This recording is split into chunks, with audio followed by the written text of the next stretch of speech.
Welcome to the Lady Landlords podcast, where we empower women to gain financial freedom through real estate investing. I'm your host, Becky Nova, founder of Lady Landlords. If you're ready to buy, manage, and grow your real estate investing portfolio, then let's get started. Welcome back to this week's episode of the Lady Landlords podcast. I'm your host, Becky Nova, and today we have my favorite type of episode on our podcast. And this is where we actually bring to you a member story, a lady that is from our very own Lady Landlords community that is having great success and was willing to come on and share her story and her journey with all of you.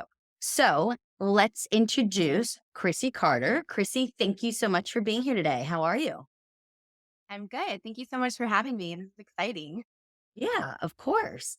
I love you are in such a bright place. It looks so happy there. Where in the world are you? So I'm located in Ventura County in California. This is actually my home office.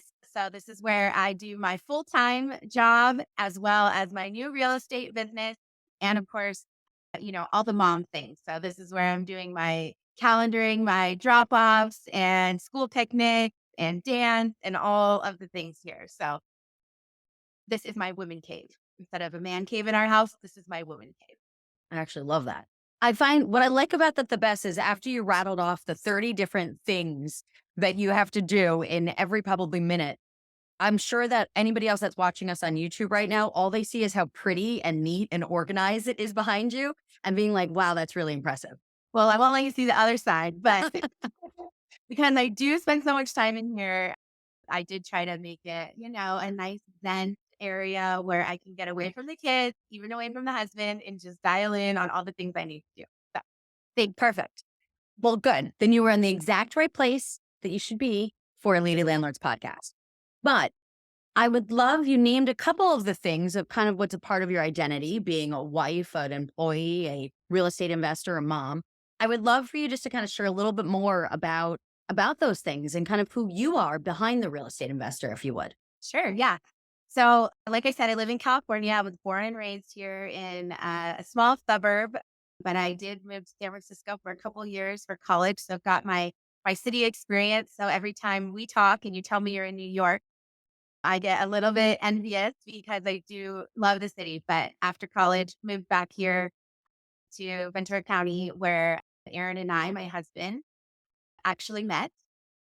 He is a fireman for Los Angeles City Fire Department. So, very busy guy, you know, living the single mom life half the time, taking care of the kids and doing all the things that we talked about.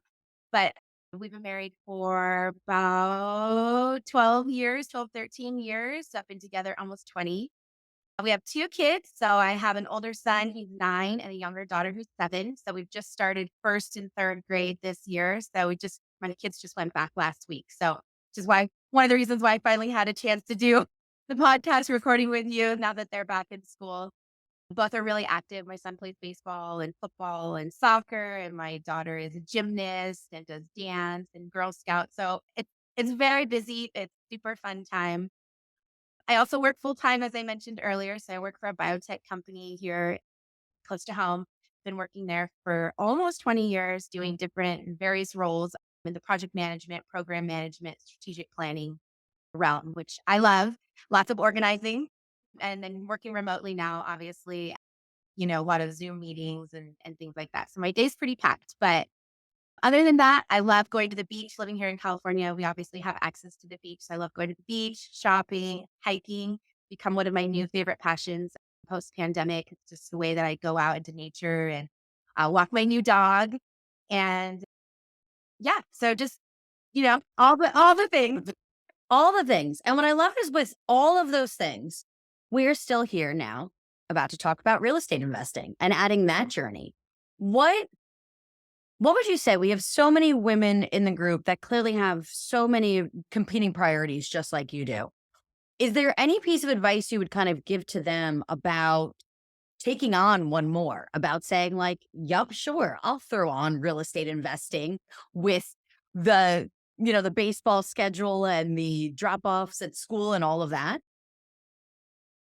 I think that you have to really write out your goals. For me, it was really important to sit down with my husband, talk about our short-term goals and our long-term goals, and then really work backwards to see how can we fit this as part of our day. And so, I listen to a lot of podcasts, I do a lot of reading, and really sticks with me about, everyone has good ideas and everybody has a lot of things they want to do, but you have to be that small percentage that actually take action. So carving out time from your day, whether it's in the morning before the kids wake up, or if it's in the evening, depending on what works best for you and your personality, but taking, having some dedicated time to work on your goals or to research or to educate or book a call, making that time so that, next thing you know, it's not Friday and you're back into the weekend again and you haven't had any chance to really work on those things that are a priority for you. So it, yeah, just really about making the time and really being committed and keeping that goal front and center. So even if it's like, Right.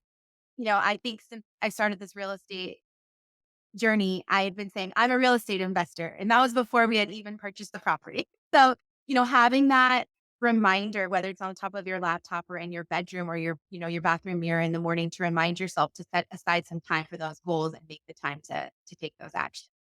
Right. I love that you said that too, because I feel like one of the things that I've noticed is it's the people that are more consistent, even if it's just 15, 30 minutes a day, right? That we can just consistently be moving that needle forward are the people that tend to kind of add that up to kind of greater success than people that maybe don't have, that have maybe more time, but aren't necessarily using it the right way.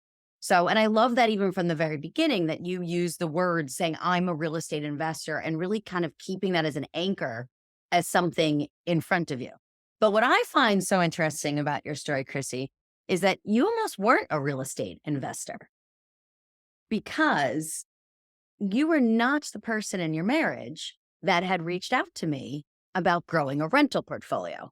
So I would love if you would tell our listeners about what it was or who it was that actually drew you to real estate investing.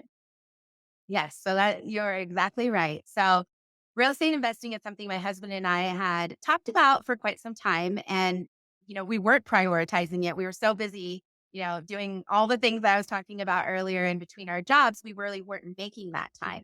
Well, my husband, Aaron, started making the time before I was making the time. And he was listening to podcasts and he was reading and he was researching and he came across the Lady Landlords Instagram page. And through the Instagram page, he then found your podcast and he started listening actively and frequently to your episodes. And, every day he was like sending me via text, listen to this, listen to this. And, I was feeling really overwhelmed at first and like, who is this lady? Where did you find this? What is this content? Because sometimes you hear about other, just maybe more common, bigger pocket things that everyone kind of is throwing out there. So I'm like, Lady Landlords, but loved the name. I'm like, wow, what Thank is you. this? Yes. So he would send me the podcast. And like I mentioned, I liked hiking. Now, working my full time job remotely, it was really important to me to get out on my lunch break and hike and take a little bit of time for me. So I started listening to your podcast. And through that, I caught the bug. And next thing I know, we're sending him the podcast like, hey, I'm having you now. Have you heard this one? Have you listened to that one? And then, of course, doing my own research on Lady Landlords, I loved the mission. I love the intent to bring together us women to provide, to learn, to educate, to provide financial freedom. I love it. And I caught the bug and started telling my friends about it, my sisters about it, and getting more involved and ended up working with you, Becky, through the Yeah. through the inner circle and the mentoring program. And now here we are today. So this happened again within a relatively quick time as well. We started and then we had some family stuff come up. We had to take a little bit of a break, but then as soon as we were ready to dive back in, did so. And then I would say from there, it's happened pretty quickly. So Right. And I love that you two are both committed to this and both wanting to kind of build this because I see this very often that when people are investing and yet they have a partner, one tends to be the driving force and kind of needs to get the other a little bit on board. Was it, I know you said that you guys had talked about it previously, but was it something that like when the idea first was brought up, like, hey, we should buy rental properties? Was that something that like you both were kind of like automatically on board with, or was one of you a little bit more Like, hey, that's a great idea. And the other person kind of saying, like, yeah, but taxes and time, and we don't know how to be landlords. Like, was there, like, who was kind of the one that brought it up? And then who was the one that kind of asked the questions to kind of drive it forward? That's a good question. And I think this is one of the things I love about our marriage is that we both bring these strengths and, sort of weaknesses and help each other kind of navigate. And so, like you mentioned initially it was a dream of both of ours. So it was like, yeah, that sounds great. And I Yeah. think when we had this alignment and Aaron was like, great, ready, set, go. And then, but he's also kind of was looking at me like, but you're going to drive it. And so I was kind of like, okay, ready, set, go. That sounds great, but I don't have time to drive it. And so it took Right. a bit for me to get myself educated because I like to feel like I have a little bit of knowledge or an expert to work with to help. Then I Hmm. can take it and then I can drive it. And so, I would say we had the same goals, but then Aaron was ready. I wasn't quite ready. And then as I became ready, I think I really Aaron took the initiative, of course, to get us connected with you. And then from there, you and I have pretty much been working together, the two of us. Obviously, Yeah. I'm a member of the Lady Landlords Facebook group. And so, I'm on there all the time reading and learning and educating myself. And I would say since I decided to dive in fully, it's been me that's really been driving and learning. And now I'm sort of educating him um, through the process, preparing hopefully Right. for the one as well. It is. And that we're going to get to. And I think that like a lot of relationships kind of have that balance. One of the best pieces of relationship advice I was given was at like 3 o'clock in the morning at a bar from one of my childhood friends. But she related relationships to kind of like the ground and a kite, where kind of there's someone that needs to be kind of that kite that's kind of a little bit of like the broader thinker that kind of is pushing things like forward a little bit. But a kite's going to kind of fly away if it doesn't have a ground, right? The person that really thinks things kind of practically through and say, like, really kind of figures out like the logistics. And then the ground kind of isn't going to be able to move forward and grow as easily because they're kind of stuck in the ground unless they kind of that kite saying like, hey, we're going to do this. We're going to kind of have to pull. And it's a great balance. And I feel that couples that I've seen together that have been together for many years that seem very happy. Usually you can tell kind of who's the kite and who's the ground in a lot of relationships. Yeah. What's interesting is you can be the opposite in another relationship, right? But it was very interesting to kind of see who kind of came in. I am definitely the kite in my relationship with my husband, who's very much the ground. But I remember Aaron actually reached out to me on Instagram when he had said, like, hey, this is what I want to do. Like, I want to talk to you. How can you help? Like, and also he was the one that was like, how can you get my wife on board? And I'm like, cool, let's talk about it. Right. So, but you need both pieces. You need both pieces. So it's okay, whichever one that you kind of are, but you really need both pieces to kind of be able to move forward and have kind of that thriving relationship. Is there any piece of advice that you would give to another member out there that right now that's partner is not necessarily on board? Good question. This is a hard one for me because it was the other way around, right? But, I think just don't give up. I think continue to communicate your passion and really the goals and the why behind you want to pursue this. And I think what really got me and Aaron. I think for me it was an idea, but as he expressed the why to me and talking about, generational Right. wealth, having properties for our children and setting up, hopefully positive outcomes for college funds or however our children want to use these future properties or how we could potentially cash flow and what that would lead to. I think just talking about the why and not giving up and really having those conversations with your partner can really allow them to see the future outcomes of taking that leap, taking that risk. One thing that I liked that you talked about was kind of that you needed that education piece, it sounded like first. And once again, kind of that practical ground type of thinker, usually somebody that's like, cool, I'm not just going to go jump and fly like some of us kites do, but really then saying, hey, I kind of need a little bit more background to this. When you started to listen to the podcast and started to get that education, correct me if I'm wrong, but it sounded like that was kind of then where that switch kind of flipped for you, saying like, okay, now I feel comfortable doing this because now you had a little more context. Would that be accurate? Yes, Absolutely. Absolutely. And hearing from other women who were in similar position, working, caring for their families, making the time to do this. So hearing people that you could relate to and hearing their success and how their journey started and, where they were in it and where they were hoping to go and having that relatability absolutely led me. I mean, I caught the bug, as I keep saying, Yes, you did. that's where it really took off for me. And I just kept thinking, I want to do this. I want to jump in. I can do this. I want to do this. Do you remember what that turning point was? Was it something that like, because a lot of people get stuck in analysis paralysis. Okay, well, I just need the education. Let me go read. Let me listen to the podcast. Let me do all of the busy work, right? Oh, well, now the kids are in school, so it's too busy. I'll wait till they get out of school. Oh, the kids are out of school. Now I'm too busy with baseball. Now I'll wait till they go back to school. And then it's years later, we never kind of got there. What was it that allowed you to say, okay, I've listened to the podcasts. And then also when you joined the mentorship, you had some of the video modules that we have and the educational resources we have. What was it that then said, and like what tipped that point where you were like, okay, let's buy? I remember kind of a little bit of a turning point for you. There was a call that you and I had that I think actually you booked the call with me and were like, hey, I want to leave my job. How do I do that? Let's go. That's it. I felt like almost Aaron's why and your why as a couple was very clear from the beginning. But I felt like all of a sudden I saw you have your own why. And that's when you were like, pedal to the floor, Becky, let's go. We are doing this. And then you would come every time you'd have a one-on-one session with your notebook and you'd come with your questions and you were like, hey, I listened to this. Now I got to follow up. And you took things in a very serious place. And I felt, for me at least, I remember that call being a very defining moment where I felt like that's where I saw you, who had one foot in as a partner in your marriage, who still wanted this, yes. But I felt like all of a sudden I saw Chrissy's foot come in, not just the Carter's foot come in. And that to me Yeah. was actually the changing point. Yeah. So I was trying to think of like the content that really spurred that for me.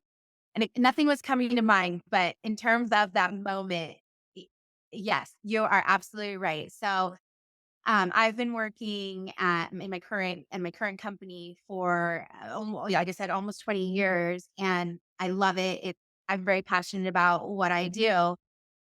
But things are changing. My kids are getting a little older. And like I mentioned, it's requiring more of me to drop off and pick up. And I want to be there at practice and I want to be a coach and I want to be the team mom. And it's just harder and harder to do that as I've advanced up the corporate ladder. And so, Right. again, as I was listening to other women and hearing them leaving their jobs and being so successful in real estate, they were able to do so. It was like, everything was coming together and I'm like, I want to do that too. I'm ready to dive in.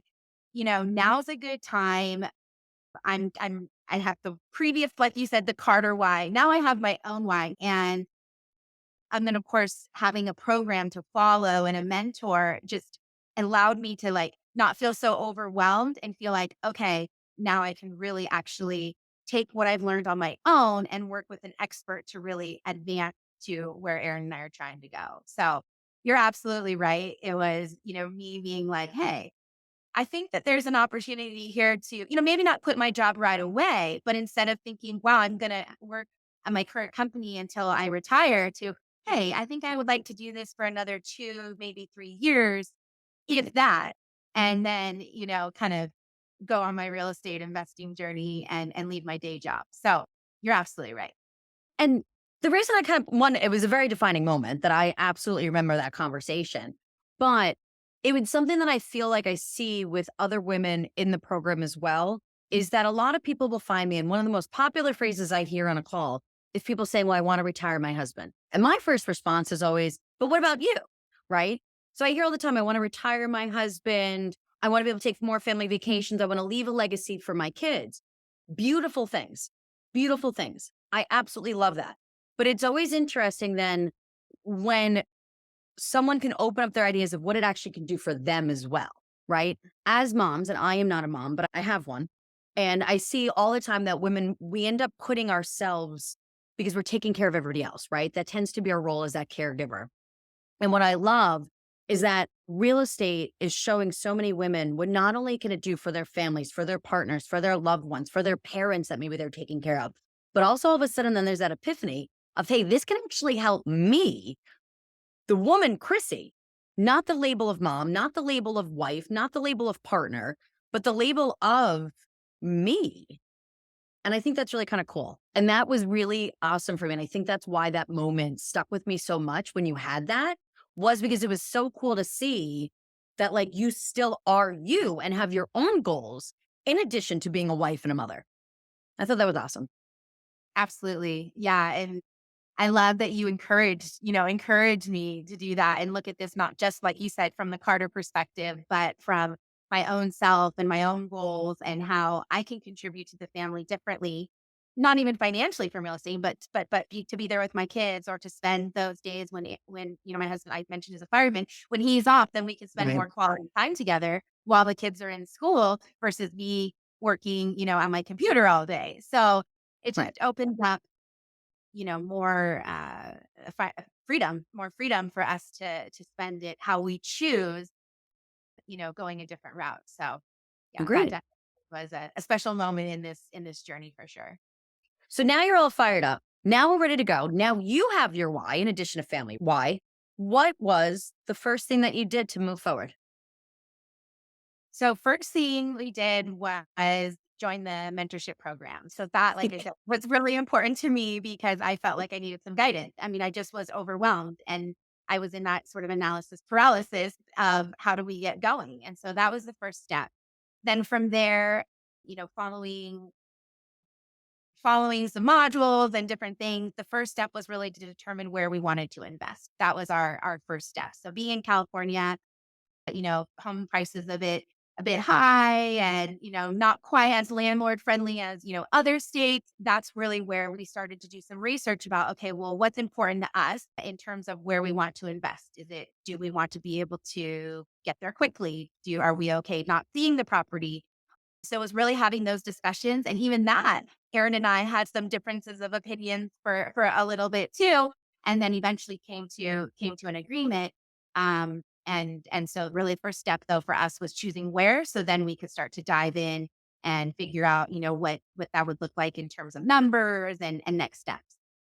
Right. Sometimes I feel like my role is besides just real estate investing mentor tends to kind of fall under like also like marriage counselor, right? To be like, okay, I have to take two people's visions and kind of be able to like blend them together. And I want to make sure both people are happy, but really kind of like talk through what's really gonna be best for both people. And so we got through that. We were able to kind of then identify market, well, which was interesting because originally we picked a certain state and we're kind of like targeting that. But there was always kind of like that little voice in the back of your head that seemed to be telling you to go somewhere else. Can you kind of like walk us through what kind of drew you to something a little bit different kind of in the end? Yeah. So initially, it was really important to me to be able to get in our car and drive to wherever the property was and see it prior to purchase. But as we started to advance through that process, I remember you saying something to me, Becky, and it was the market will tell you when to switch, when to move. And so as I started to dive a little bit deeper into that first location that we had picked based on some of that criteria that was initially important to me, it just the numbers weren't working out. I was starting to get that feeling in my stomach, like, this other location I had in mind or kept kind of tapping me on the shoulder was just fitting all of the requirements. And we had some family that lived in that other location and one of my best friends lived there. And so just talking to her and hearing her team, which was made up of mostly females too, was just inspiring. And I just got this sort of gut feeling like, you know what, I think we need to go with this other location. And so doing a little bit more research and getting, talking that through with Aaron, coming to an agreement with that, we actually ended up going with the second location versus the first for our first property. So Right. But what I loved about it is that you did your due diligence, right? You went through the market research exercise, right? So even though we had kind of determined in one area that we were going to be looking in, it was okay to kind of change because by that point now you felt comfortable saying, well, if I'm going to go with kind of this other option, you still did all the work to know how to make sure an option was right. You then still, for the other location, went through looking to kind of build that team, and you got some expert advice, oddly enough, well, not oddly enough, I guess, but from somebody else that was in Lady Landlords that knew that market very well and was able to give you some kind of on the boots insider information on what the market was like there. So now we kind of shifted, and then it was the same thing. Then when you ended up going with a different state, you were able to you were able to use those same tools. You were able to do the same type of market research, the same type of team building aspects, all of those different things. By that point, it sounds like you were had really the confidence to say, I can switch areas now because I feel comfortable going through that process now for a new area. Did it make it easier kind of that second time around now to evaluate a different area? Definitely. So two things are coming to mind. One is, you don't know what you don't know. So when you're initially Right. starting, you really don't, or for me, I really didn't know much. And as I went through the process, I felt more confident to then, like, as you said, start looking in a different location and use all those things I had learned. And then I was able to check the box. I started checking the box. The second thing was that it was really important for me to align that to our goals. So our first location was going to be more of a long-term strategy, which was what initially my goal was, because I'm going to work at my current job for 10 more years. So I really just want, have more equity in the long run. Where then I started caught this bug of, you know what? I would rather cash flow a bit more now with the intent to hopefully leave my job sooner than I had anticipated. So that Right. also contributed to changing the location, knowing that the second location would allow us to cash flow more quickly, just the way that the rental prices and the mortgage prices worked out. So those two things were two contributing factors to having, switched the location from the first one to the second one, and ultimately where we did buy a property. And that was huge on your end to be able to make that switch. And the reason why is I say all the time that it's so important to really understand what your end goal is and let the strategy dictate that. You're right. When you were really thinking like, hey, what I'm looking for is something just a little bit more long term. I really just want something there, some assets for kind of a retirement. That's a very different plan that you need to build. I remember we were saying like, hey, we're okay, especially for the first one, just to kind of break even. Just get our feet wet, have something, know that it's really going to make a difference down the line. But then when you kind of had your epiphany that, hey, I could really do something with this real estate, this could really change my life. It then switched from I need monies in 20, 30 years to hey, I want money like tomorrow because I really want to focus on replacing my income. Those are two very different strategies. We need to be buying properties that fit really with that strategy that we're looking for. So that was a huge shift in the strategy of what you were looking to buy. We talk all the time in Lady Landlords about what a good deal is. But even for you specifically, a good deal is something different as your goals, as life really kind of changed along the way. And you needed to pivot along that process as well. So now we are down. We're looking in Texas. We have our team there. You felt very comfortable very quickly because you had contacts there that were able to help kind of build out that team. What was it like now looking at those properties, evaluating and doing your deal analysis for the first time on these rental properties in a state that you weren't traveling to and seeing these properties actually with your own two eyes? Yeah. So I have to admit, again, I had picked that first location because I thought it was important to me to be able to see them sight on scene. So now I'm just doing everything, online, working with my realtor. She's sending me properties. I'm looking through the MLS, sending her properties and finding I'm totally comfortable with it. And that actually seeing it live is not important to me. I can get everything I need. And finding an agent that you trust and is willing to work with you was, I think, one of the keys to our success, because once I found a property, you know, we she went and she would take pictures and videos and give me that real life perspective without me having to get on a plane or, drive to Texas. And so it was as if I was there, but I was able to leverage my time differently without having to actually be there. So I'm looking at properties, we're finding properties, we're discussing areas that are going to make good rentals. We're going through, key components of areas that we're looking for, what would make a successful rental, finding those properties, and finally found the one. and we make an offer, we start the whole process of negotiations back and forth, and next thing I know, our offer's accepted. Right. I think that and how fast that kind of went through was really amazing. From when you really kind of like made that decision and said, this is the area that I'm looking in and put your team together and found the right properties.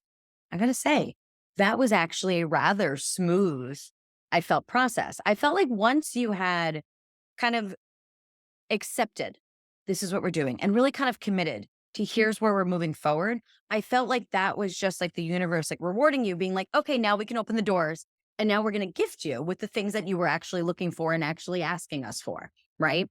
So, what do you think it was that made it so much easier for you to move forward with a property that was sight unseen? Was it the idea that you had somebody there that you could trust? Was it how easy technology is these days to get information and see those videos and FaceTime and all of that? Do you know what it was that you feel like made you comfortable? I think it's a combination of things. I think definitely looking through the numbers and knowing that the numbers were working was like a check the box in itself. Then looking at the property and seeing for us, it was really important again, we're not close, where since we are out of state, Right. I wanted more of a turnkey property. This wasn't going to be a rehab situation. Maybe next time. But for the first one, it was going to be more of a turnkey property. And so what I thought was property, again, the trust with the real estate agent, sending me the videos, walking the property, walking down the street, showing me where the community center was and the amenities, and then, videoing literally the street just to kind of see what neighborhood it was. And then of course talking to the contacts that we had there. We were fortunate enough that we have a family member pretty close by that did a drive Mm. by on his bike one day and was like, "Hey, just drove by the property. It looks great. I think this is a great area." Gave us some more information. So I think the context of that, the trust in the realtor, and then of course knowing that this was in our price range, this was going to allow us Right. the cash flow that we were looking for, and that this was going to be a relatively quick transaction. Not too many contingencies and other things, so that we could get going. It all led me to feeling really comfortable to put the offer in, make the move, and get going on this transaction. Right. Because I feel like it was very smooth. From when really we started moving forward, which was around May. At that point in time, we did the legwork then, right? We made sure to determine your market at that point. We came up with what criteria you'd be looking for. We decided what that cash flow would be that you'd be looking for. I feel like we got all of those things like in place because I don't think you even looked at that many properties to determine kind of how to move forward. No, it really wasn't. I mean, for me, it's more of a numbers game. So for me, it was, I think when I started and I was trying to get all this education, that was all great, but I needed to know, how much can I spend on a property? How much do I need to rent it for? I had to have that whole like equation and all that information. So first thing for me also was, get qualified, get a price range in mind, make, Mhm. go through my deal check, do all of that. And then I had that right in front of me that then I could just go straight into the MLS or other tools and find those properties within that range, and then find the one that really jumped out at me to say, this is turnkey. I can see a family living in here. I want to have this would be great for a long-term rental for a family to Mhm. move in and hopefully care for it the way that we would. And so once I had all that information, yeah, I really was just on there looking, and it really kind of like you said, it was almost like the universe. It just really jumped out to me, and we made the offer, and we heard back later that day. I mean, it was pretty seamless, and Yes. even that was a good feeling. Like, hey, I think this is the right one. I think this is the right first property for us. Right. It was very smooth sailing, and I'm gonna warn you now, it's not gonna be like that every time. But I felt like it was what? When we started in like mid-May, and then you closed what, July? Early August? Early August. Yeah, we Early closed August. early August. Yeah, it was pretty quick because when you say we started in May, we started in May looking at the first location. So the Yes. second location came, a month or so later, and then boom, boom, boom. So it was Right. relatively quick. It was relatively quick. Right, really to have a rental property in less than 10 weeks is pretty Yeah. phenomenal, Yeah. right? So and it was a testament to the fact that you guys put in the work, right? You guys did the homework, you asked the right questions, you followed through on the things that you said, And then right at that point in time, you knew what you were looking for. And I think that made that so much easier when it came down to kind of looking through all these different listings to say, is this right or is this wrong? It made that answer very clear. And I think that's why it probably just went so much smoother to be like, yep, that's the property. And it is a gorgeous property, I have to say. If I lived closer to there, I would so rent it myself because it really just is so pretty. And I agree with you. When you look at it, you're just like, I can just see the family, the tenants that are going to be here and be really happy in a safe, comfortable, gorgeous home, and hopefully for many years to come. So I love that. What did it feel like to like sign those closing papers and like have that like checked and be like, okay, Aaron, like we did it. We did it. We got our first property.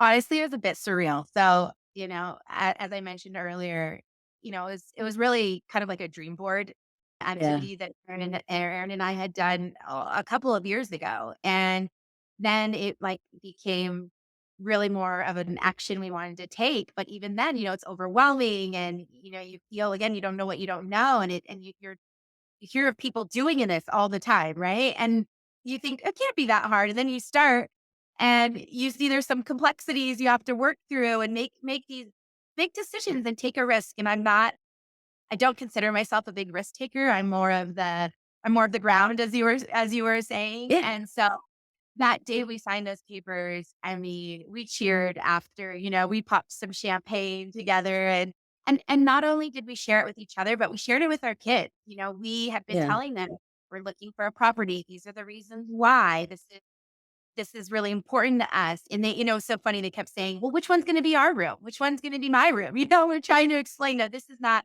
a house we're going to be living in, but hopefully a lovely family will be. And that's really, really exciting in itself. Like you said, to know that another family will have a roof over their head in a nice community. And so we cheered and, we told them that they had a big part in this because, there's times that we were asking them to go outside and play so that we could do our research or we could take a call.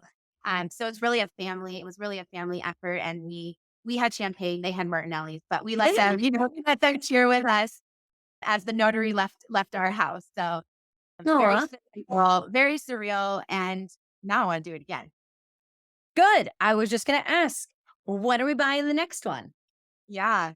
So right now, so we did, as you said, we did close really quickly. So we then, had the place painted and cleaned and getting it nice and ready for our tenants. We wanted to be perfect for them to move in so that they can make it their own and make it their home. So right now I'm working on getting that rented. And as soon as that's rented, which hopefully is gonna be in the next week or so, I'm ready to dive in and start researching how to buy our second property.